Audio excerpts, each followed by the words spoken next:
السلام عليكم شباب، كيف حالكم؟ ان شاء الله طيبين شباب وبنات انثى وذكر. عندي اليوم يعني معلومة بسيطة كيف اعلمك اذا كنت عزابي كيف يعني تصنع نفسك وقت الفطور ابوي. المكونات عندنا ثلاث مكونات، ثلاث مكونات: بيض ودجاج وايضا الحشوة التي تريد ان تحشاها، سواء كانت لحم مفروم او دجاج مفروم او جبن مفروم او اي شيء مفروم تبغى تفرمه تحطه في هذا.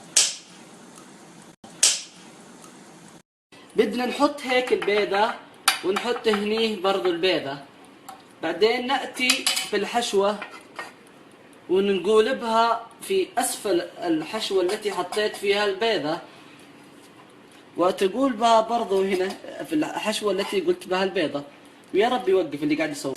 ثم نقول بهذا واحدة يمين يسار يمين يسار ولد. طبعا في نهاية السمبوسة بتلقى هنا قطعة زايدة، هذه ما تقطعها طال عمرك، لا هذه تحطها هنا وتكون انت ما شاء الله عليك صنعت سمبوسة، وتكون تفطر عليك بالعافية او تتسحر او تتغدى اي شيء، صرف نفسك. كان هذا اول واخر درس لكم طبعا العزابيين والعزابيات، يعني المكتب بقعد حي لكم انا، وافطارا شهيا وصياما مقبولا ان شاء الله. تلفزيون المملكة العربية السعودية، عبد الكريم سمارة، بغداد.